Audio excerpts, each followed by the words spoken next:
able to do that is to have courageous legislators who will stand up and say to Washington, D.C., that ain't happening in my state. Yeah! State Rep Joe Carr is one of those guys, in my opinion. He has a piece of legislation here that will depend on Tennessee's sovereignty and will push back against Washington's tyranny. And he's going to come talk to us about that. Please welcome Tennessee State Representative Joe Carr.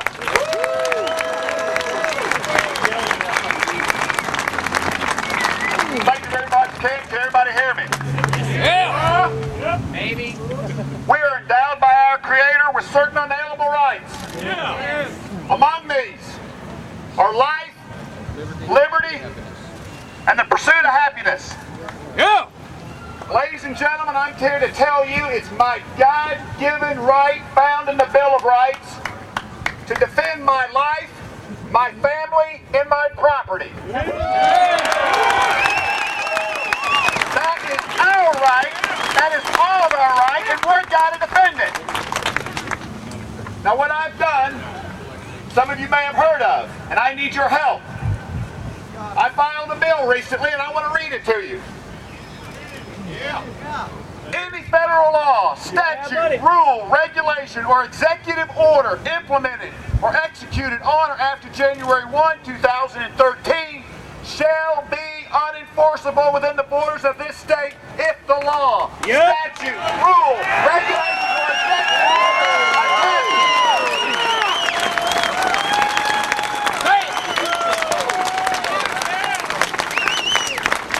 Let's go.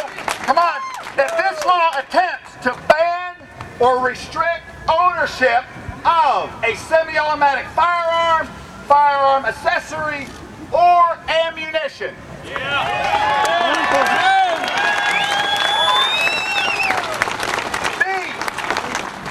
Require any firearm, firearm accessory, or ammunition to be registered in any manner.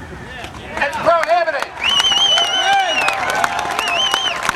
Secondly, no public employee, public official, or dealer selling any firearm in this state shall enforce or attempt to enforce any federal law, statute, rule, regulation, or executive order as described in this subsection. Ladies and gentlemen, that's HB 42.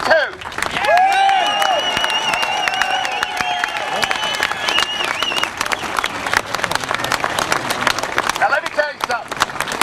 Here's the deal, right here. If they take our Second Amendment away, they're going to take every other amendment in the Bill of Rights. Every single one. Don't kid yourself. The Second Amendment is the protector of the other 9. And an assault on the Second Amendment is an assault on the Bill of Rights and our personal freedoms and our state sovereignty. We have got to draw the line.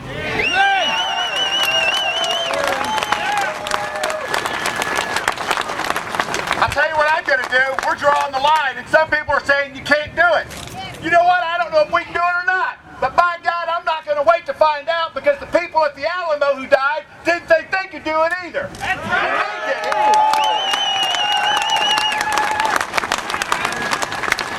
There's something that we all hold in common here today, ladies and gentlemen. And it's deep within us. It's in our DNA. It's how God made us. And we're Tennesseans. We're the volunteer state. We believe in liberty and freedom and personal responsibility. And if you don't believe your history, why don't you look up Andrew Jackson at the Battle of New Orleans? Or go to St. Houston or Davy Crockett at the Battle of the Alamo? Why don't you look up the guys in World War I and World War II and the Vietnam War? Why don't you ask these guys who served your country here today?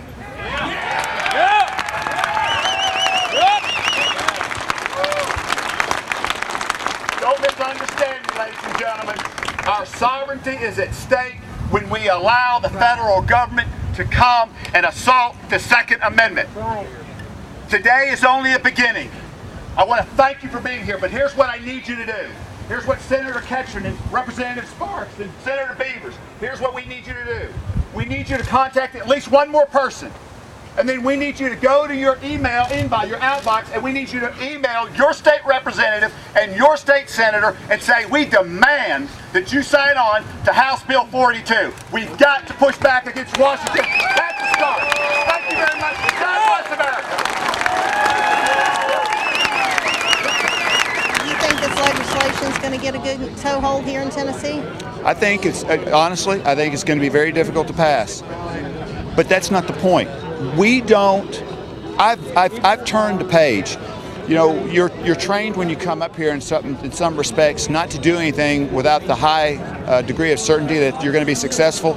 But I've learned to re-gauge what I think now is successful. When I stood up there and read the bill, you heard the reaction. Yes, sir. And sometimes people, the voters, want to know that our elected officials care enough just to do something. Just do something.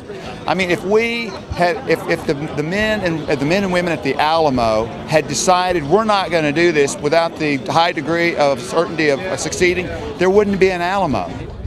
But their success not was in living, but was in dying, because the mantra, the call for the rest of that war was, remember the Alamo.